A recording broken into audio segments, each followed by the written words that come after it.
This is St. Louis on the Air from St. Louis Public Radio.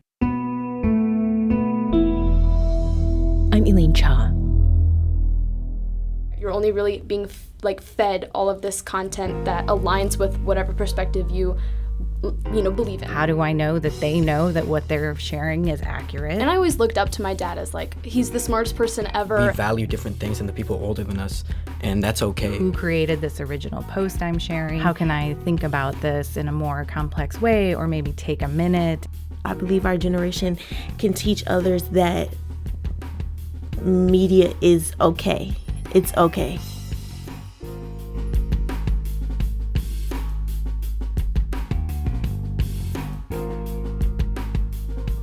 Today's vast media landscape overflows with content on platforms, especially digital ones, that seem to multiply daily.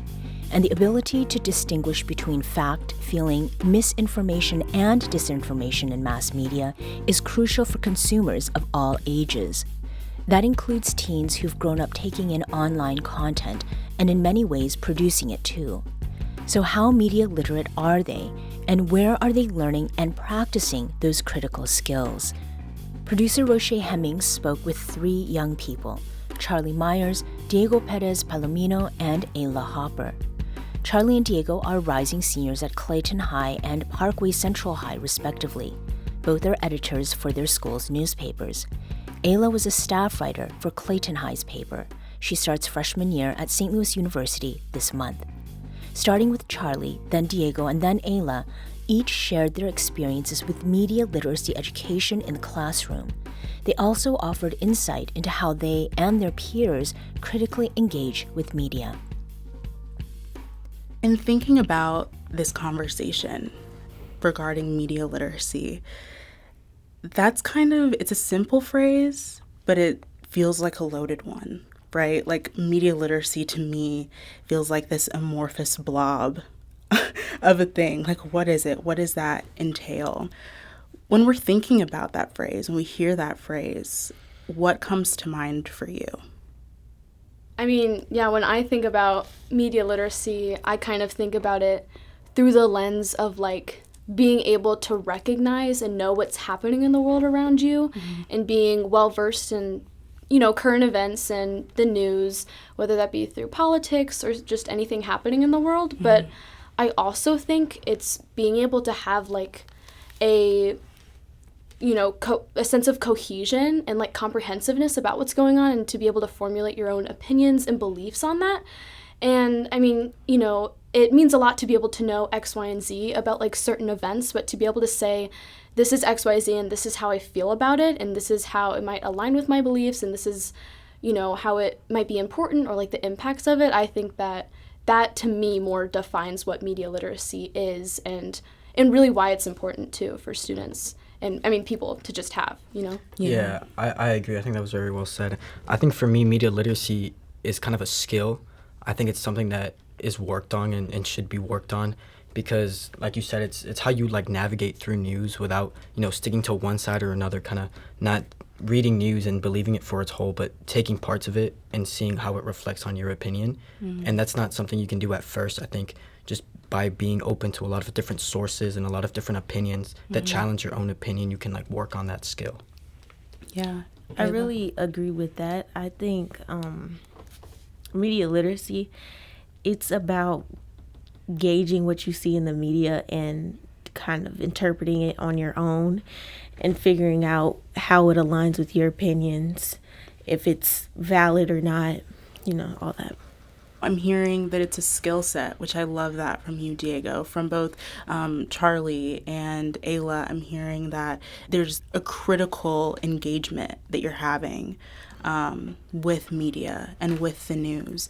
So looking at, this through that lens, when were y'all first taught to think critically about the news and media? Charlie, I know that your dad is a teacher. Was thinking critically about the media and news something that you were taught to do even before you stepped into a classroom? Yeah, for sure. I think my dad had the biggest impact on that for me, in the sense that I was always taught to, and I always looked up to my dad as like, he's the smartest person ever, and I will believe everything he believes in. But then I got to high school and even middle school, prior to writing on the school newspaper, I was really kind of taught to come into class being able to recognize that we're learning about history or something with current events, but to be able to also zoom out the lens and look at it like, this is the world and this is what's happening around us, and I can have my own opinions on that don't have to come from my dad, or that don't have to come from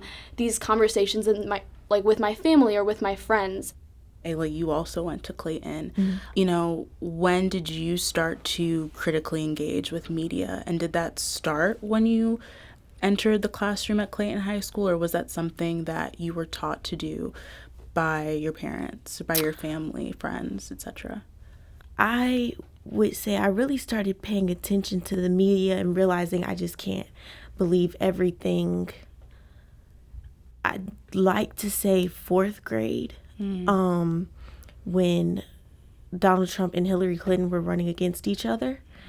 And I was just seeing so many, it was just so much going on. It was a lot. It was really a lot for like a little kid to take in, but I had no choice because this is my country. This is where I live. Whoever won was going to be my president. So I felt like I had to engage in that and kind of pay attention. If the news was on at the house, I kind of got to be engaged, because I feel like in this day and age, you can't get away with not watching the news or not paying attention to some sort of news outlet. If you do not watch the news, you will not know what's going on in the world. You're going to walk around being oblivious because everyone has such strong opinions. So if you get everything from hearsay, you really have to, I feel like in this day and age, you have to determine what it is for yourself and figure it out for yourself versus hearing things from other people, because everyone has such strong stances and opinions on everything. Yeah, for sure. Diego, was there a moment for you where you were like, I need to be more tuned in than I already am? Yeah, there were definitely a couple moments. I know for me, I moved to the United States when I was young, so I kind of feel I came with a perspective a little bit different, not so much integrated. Like it was said before, I wasn't really attached. I didn't have a Democrat family member or a Republican so I feel like I kind of had like an outside view on it. And I mean, we've lived through some really historic times, so it was said before, it's kind of inevitable that you're going to encounter the news. And especially with Donald Trump and Hillary Clinton, I mean, that was a race that was like very polarized. It was really like two sides. So when you consume all this media that doesn't really find a middle ground, when you're seeing things where it's like, oh, this person is horrible and this person is just as horrible, you kind of have to learn to like pave your way through what can you take out of this in order to really find like your own opinion and your own consensus on the news. Oh, for sure. Very quickly, just roundtable style, starting with Diego and ending with Aylah. If y'all could give a grade or assign an emoji to specifically to your peers, so other Gen Z, as it relates to news and media literacy, what would that grade be? What would that emoji be? I'd have to give like a solid B+. I think it's definitely looked down upon, and I feel like it's really easy to say, oh, these young kids can't really tell the news. But I think it's kind of underestimated how much, just because of like a couple of cases. And I just think it's important to stay optimistic, like a B+, and we're working towards that A. We're not there yet, but I'd give it a B+. Okay. That, I'm not going to lie, that is very surprising to me. I love to hear it, but that is a little surprising to me, and we'll get back to that. Charlie, what about you? So I feel like on social media, we get just divided into these echo chambers. So if you're a Democrat, you're only really being fed all of this content that aligns with whatever perspective you believe in, and on the other side of the spectrum as well. And what I've noticed with kids, because obviously, I mean, it's pretty transparent, Clayton is a very liberal school district, and I noticed this especially in light of the Israel-Palestine conflict, because Clayton's also has a very large Jewish population. Kids are super, super media literate in what they believe in now. But they really find a hard time looking at the other side of the aisle and the other, like, perspective from these other, whether it be a political party or just a simple belief point. And so in that sense, I would probably give them, like, a C. It could be a lot better, but I think they're not, you know, these kids are not stupid. Like, they know what they're talking about. They you know, follow, you know, you look at these kids' Instagrams feeds and it's just like Washington Post article, Atlantic article. Like, these kids know what they're talking about. It's just really only on that one side. I don't know, for an emoji, I might do, like, the one where its mouth is straight and it has one eyebrow raised. Kind of like, you know, like, I don't know if that's true, just, you know, in the sense that, like, we could be doing a lot better, but, you know, it could also be so much worse. That's good. And, yeah. That's good. Yeah. Aylah, what about you? Well, overall, I give us a C minus. Okay. It's my thoughts really, like, when I get on social media and I see people, like my peers, posting certain things that are just like you can just tell they didn't really do their research. Like, they saw one Instagram post and ran with it. It's like, what are we doing here? We have the resources at our fingertips, literally. Like, our phones are in our hands all day, every day, 24/7. So it's a little disappointing that some people just believe anything and they don't fact check, or they don't get more information on it, or they don't try to see the other side. So if I had to pick an emoji, you know, the one that's like the mouth is all crooked and it's like, Yeah. yes, like that, like, what's going on? Yeah. Well, Diego, you were the most optimistic. And I love that you're the optimist of the group right now. You're carrying that mantle, and I love that. But a through line, despite the differing grades and emojis, is that critical aspect. We struggle with that. Why do you think that is? Why do you think people struggle to research? Why do you think that people struggle to see things from a different point of view? Why is that difficulty there? As much as I hate to say it, you know, people are lazy. They don't, you know, unless you're, you know, like a journalist, and I'm not, you know, holding myself up to here. I get guilty of this too. But unless you're someone who's super invested in this, like you said, you're not going to want to always be seeking to go out and research to fact check everything. And I wish that's the way it was, but that's just not the reality, unfortunately. I would also say, I feel like now, you know, in addition to like always being, I feel like everybody's always really stimulated. There's always news, you know, and we see news on our computers, on our phones, on our watches now. And I feel like when you have so much news, it's really easy to kind of get caught up, you know. You'll see something and you'll be like, okay, that's definitely not true. But when you see 100 of those, it's kind of difficult to really navigate your way through, especially for someone that isn't really invested in media literacy.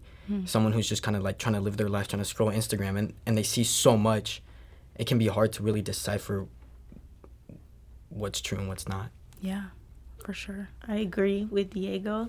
I also think just as a generation, as a community, our priorities are off. So it's like we're not, because people do research. People research the things that they want to research in. And I don't think you have to be super invested to research about politics and figure out what's going on with the election. But I think we're all Americans. Well, or we all live in the United States of America, rather.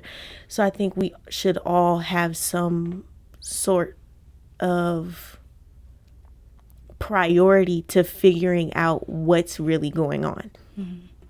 Diego, you mentioned earlier something that really stood out to me about your definition of media literacy is that it's a skill set, which I think is so important to recognize. And I think for a lot of us, the classroom is where we develop a lot of our skills.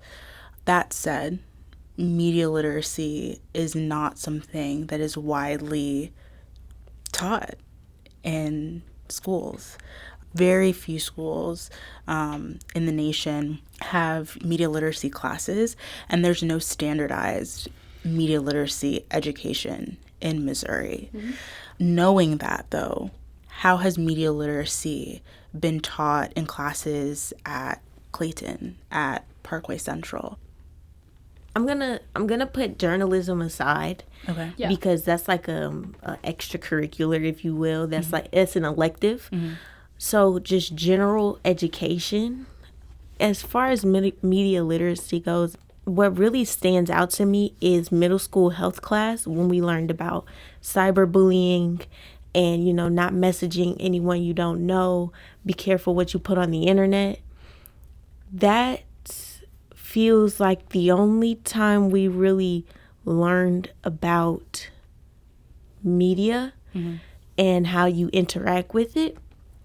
I mean, in history, we were always told, don't go on Wikipedia. Make sure you fact check your sources, cite your sources. But I'd say there's really, like Diego said, it's media literacy is a skill set. So if you don't have like a knack for that skill set, it's not gonna click. Yeah, for sure. Charlie, Yeah. You go, or you went Right. to the same school as Aylah, but could you say that that's like a similar experience that you had as far as media literacy education at Clayton?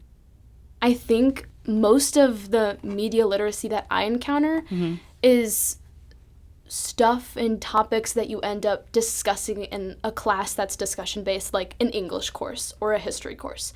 And, when you're reading 1984 by George Orwell in sophomore, honors English, you end up talking about how is this relevant and like applicable to our society and what's happening right now in the real world. And that's where you end up having conversations surrounding what's going on, how can I learn more about it, how can I formulate my own opinion on it. Yeah. And what about Parkway Central, Diego? I think there's a couple things to hit on. I'd say it's not clearly established, like in the curriculum. We don't have a specific class or lessons based on media literacy. But like it's been mentioned before, since elementary school till now, we've been taught to look for like reliable resources. We've gotten a feel for what an authentic source or what like actual research, what it sounds like, what it feels like. And I feel like that's something that has helped a lot of people.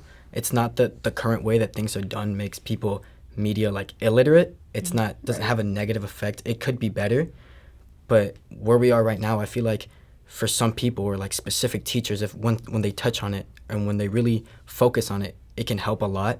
I think Parkway Central's done a good job of explaining, what a real source is. Even if it's really, looking at like research or doing like research papers, it's not applicable to scrolling on Instagram.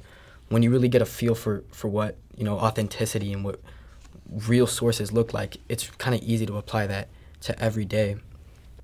Do you guys think that a media literacy class curriculum is necessary? Is it important for there to be just a standardized baseline way of teaching these skills? Diego?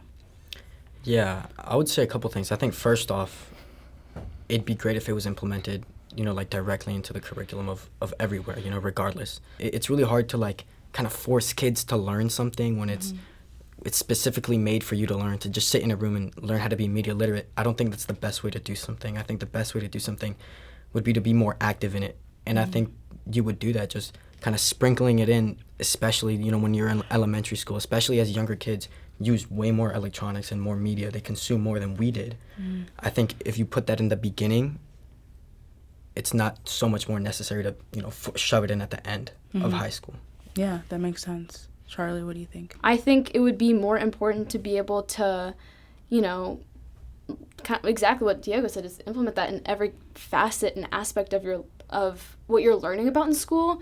Granted, that is harder, but if a media literacy course were to be structured where it would be like, let's have discussions about this thing that happened in the news the other day. How are we going to use what we learned in this class to have a productive conversation where we don't get hostile or polarized, and let's just have civil discourse about this, because that's something we've really lost as a society. Like, not to get political, but I think it we've really lost this nuance to be able to recognize that we can disagree with each other and still respect each other, and we can not think the same things or come from the same background, but we can still recognize that what we have to say is important and valued.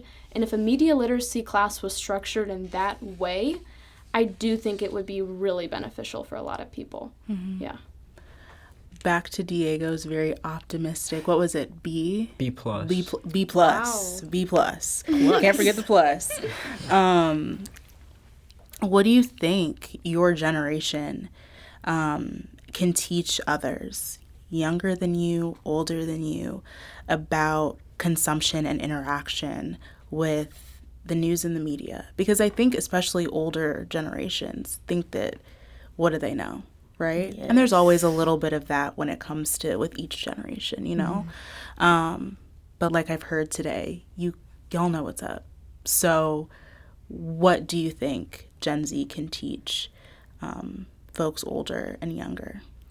Aylah. I believe our generation can teach others that media is okay. It's okay. Like, we are looked down upon a lot because we're always on our phones. But being active on social media, staying up to date with news articles that might come to your phone, like, it's okay. It's okay for things to switch. We don't have to stay in old traditions, especially as technology advances and as we keep moving forward as a society. It would kind of be silly of us to stay behind when everything keeps advancing and continuing to grow. We have to move with it, and that's perfectly fine. Yeah, that's a great point. Charlie, what do you think your generation can teach those younger and older? I think we can all teach each other. We just need to respect each other a little more. We need to, and we need to be able to recognize that we all have something valuable to bring to the table and to say, and we all come from different backgrounds, and we need to be able to, especially in this era, not to get pessimistic or anything, but no one is kind to each other, no one respects each other, no one wants to listen to each other anymore. And that's a part of having these echo chambers in social media. Like, things can get really, really dangerous really, really quick if we don't just talk. And I think we can always be weary about social media. Like Aylah said at the very beginning of this interview, you need to be taking things with a grain of salt and doing your own research. But also being able to recognize that social media is okay, and as long as you take it with a grain of salt, and as long as you are responsible with it, great things can happen from it. I know, people talk about, like, Twitter activism, like things like that. If that could actually have drastic benefits to society, like, people shouldn't be looking at social media with this negative light, and people shouldn't be looking at Gen Zers with this negative light. I think we just need to have a little bit more optimism and be like Diego, I think, for our future. We need to all channel Diego a little bit more. Manifest that B plus into A plus. Diego, in our final minute, what can your generation teach those younger and older?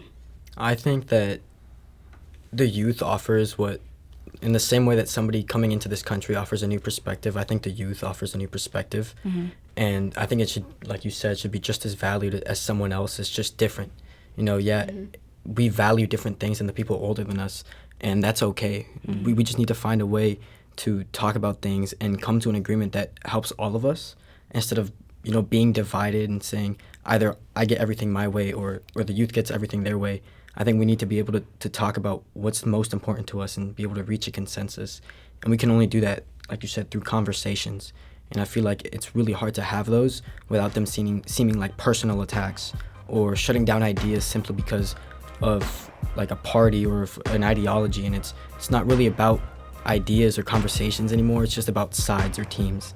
And not a lot can be done when it's like that. That was producer Roche Hemmings speaking with Charlie Meyers, Diego Perez Palomino, and Aylah Hopper. Next week, Charlie and Diego will be seniors at Clayton High School and Parkway Central High, respectively. Aylah begins freshman year at St. Louis University this month.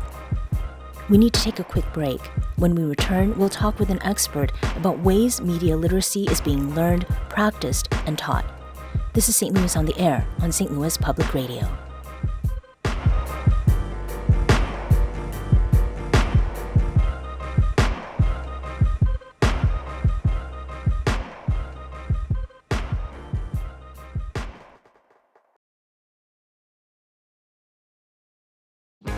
If you have a smart speaker, you have access to the entire world of NPR and St. Louis Public Radio. All the latest news and all the captivating stories. Activate our voices with yours by telling your smart speaker to play St. Louis Public Radio. Welcome back. Before the break, we heard producer Roche Hemmings talking with 3 young St. Louisans about their personal experiences with learning and practicing media literacy. We now welcome a guest who spends a great deal of time thinking about practical ways to understand and approach that topic. That's Donnell Probst, Deputy Director at the National Association of Media Literacy. Donnell, thank you for joining us on St. Louis on the Air. Thank you for having me. So, let's talk about what media literacy is and perhaps how we use it in the day-to-day, maybe in ways that we might not even be consciously deploying. Yeah, so we just define media literacy as the ability to access, analyze, evaluate, create, and act using all forms of media. So I think, we typically think of news consumption, fact-checking, that's kind of the baseline for media literacy, but it's really much more comprehensive. So I think one of the ways that we often forget we're practicing media literacy is when we create content, which everyone has access to be a content creator in this day and age. So that's really a skill where we're applying different media literacy skills and thought processes in the way we create and put out content. Mm-hmm. So would that be like on social media when we share something? Absolutely. Okay. Yes. Is there maybe an example of something that you have seen to sort of explain, particularly to those maybe who are not as involved personally with social media to illustrate what you're talking about? Sure. I think often during breaking news, we see a lot of content creators come out of the woodwork. We see a lot of reposting. Even just the simple act of reposting something that someone else has reposted is a form of content creation. And during that process, we should be using media literacy skills and thinking about who created this original post I'm sharing? How do I know that they know that what they're sharing is accurate? How can I think about this in a more complex way, or maybe take a minute and not post it until I can really, verify what this is? I think that's where we see a lot of content come out that is, a little rushed. So we heard from Aylah, Charlie, and Diego, and they assigned a rather broad range of grades and emojis They did. Right, to their peers' media literacy. Donnell, do you think the general population would get the same marks? I mean, are we maybe better than we think we are? I think that if we're realistic, we all could use some work. Okay. All of us, even those working at the National Association for Media Literacy Education. It is a process. It is a skill, as the students said over and over. It's something that needs to be practiced. And so we're thinking about, how can we extend that practice not only in the classrooms, as the students discussed, but also at home. How are they seeing those skills modeled and practiced by their parents and their grandparents and other community members? And so I think we really all have to be conscious about what we're putting out and who is consuming that and seeing the way that we're using information. And from what I understand, you've been with the National Association of Media Literacy for about a decade or so? Almost a decade. Was there a specific moment for you personally when you realized that we as a society, that we need to get ourselves together to become more attentive to media literacy? I mean, maybe something that sets you in the direction of working with an organization that is dedicated to literacy insofar as media is concerned? Yeah, I think my experience as a special education advocate, I saw the way that the media didn't always portray people with disabilities in a way that was holistic or sometimes even accurate. And so I think understanding that media and content that's created when the people who are involved as part of that story are not being spoken to or not involved in creating that content can actually create media that changes the way we see people around us that live in our communities. Mm-hmm. And I left out the word education from Yes. the name of the. That's very key. Why we're talking here. So among educators who turn to National Association of Media Literacy Education, what are some of the common concerns or areas of support request that you field? I think one of the biggest requests and something that we're not always able to fulfill is the lack of standards in media literacy education. That is a big issue. I know, the students had a little bit of a conversation about that as well.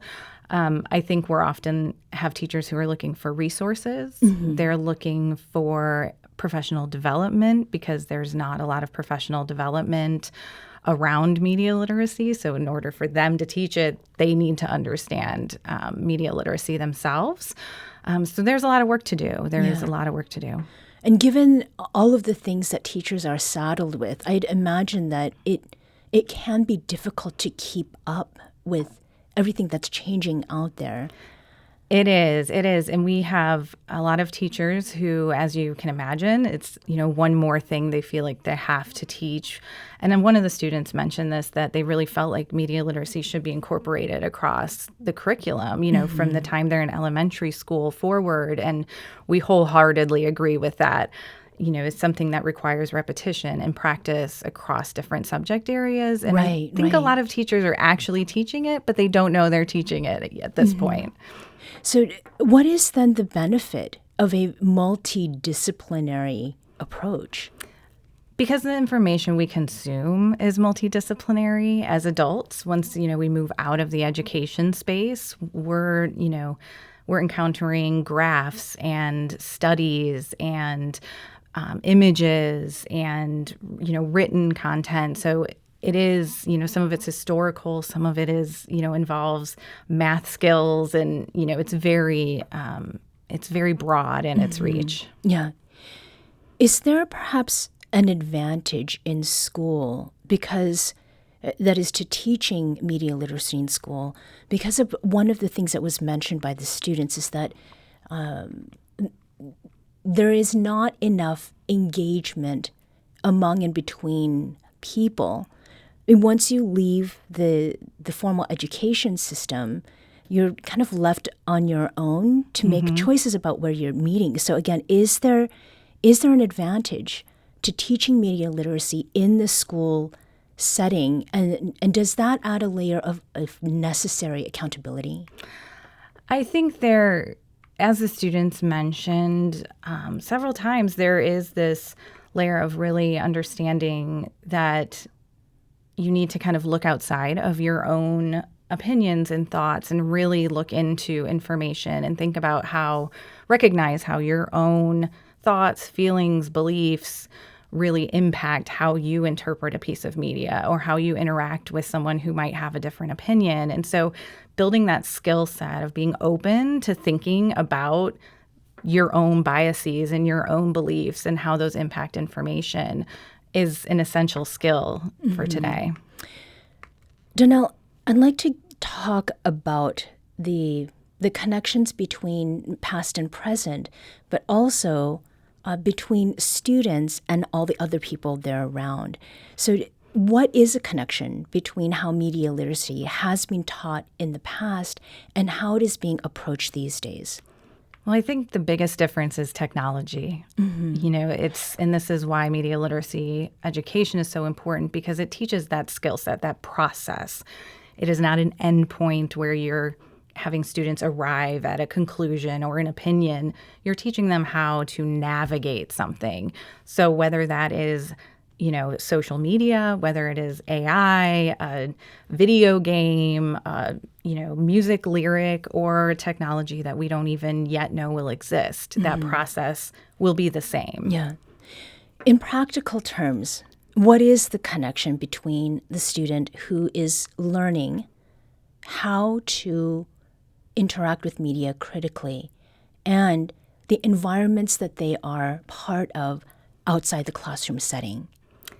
I think in practical terms, I think students are probably more aware than we give them credit for about what is happening in online environments, in dinner table discussions about current events and how we're perceiving the world based on the information we consume. And I think having a society who is more holistically media literate will provide better modeling, better experiences for younger people, and how to kind of, navigate this complex environment we live in now. Mm-hmm.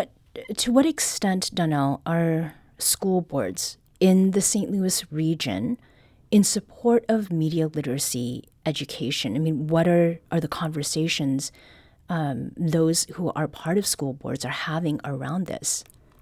I think, unfortunately, school boards are inundated with other issues that are eclipsing things like media literacy. I think there are a lot of champions out there, many who are on school boards, but there is a lack of understanding about what media literacy is, what its intention is, how it works. And so that lack of understanding, I think, leads to some skepticism or maybe even fear about what media literacy education is. Mm-hmm. To Diego's point, he had said something about more intentional media consumption. So doom scrolling, which involves scrolling through news online and other content that feeds negative feelings like anxiety, anger, sadness, that is a very real phenomenon. Are there some concrete steps that you would recommend, Donnell, for healthier media consumption? Yeah, I think number one is recognizing how media is making you feel. I think that's incredibly important. If you're having a strong reaction, whether it's emotional, if you're angry, if you're sad, things like that, that's a moment to be able to say, I need to step away and take a break. I think, a lot of technology now has the ability to limit how much time we spend on certain applications and different types of technology. Mm-hmm. So I think there's some, kind of guardrails we can set for ourselves in order to create healthier media habits. Mm-hmm. And in the last 30 seconds or so, what's one lesson that you, Donnell, have learned about media literacy from digital natives like the students we heard from earlier? They know a lot more than what we give them credit for, and they're all right. Yeah. Donnell Probst is Deputy Director of the National Association for Media Literacy Education. Donnell, thank you so much for talking with us today. Thank you so much.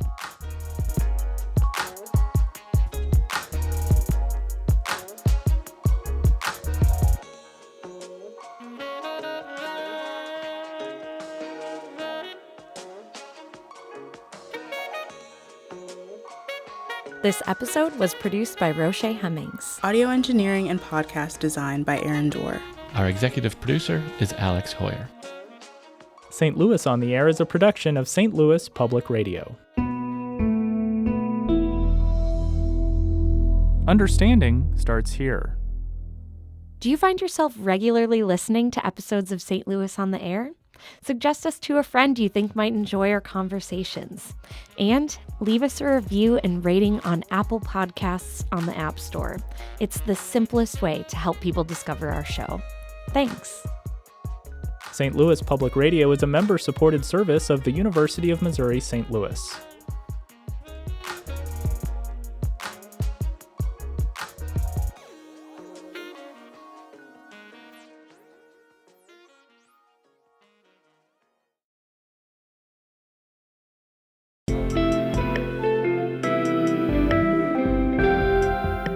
The Gateway brings you the day's news each weekday from around the St. Louis region and the state capitals in Jefferson City. Our schools are accredited.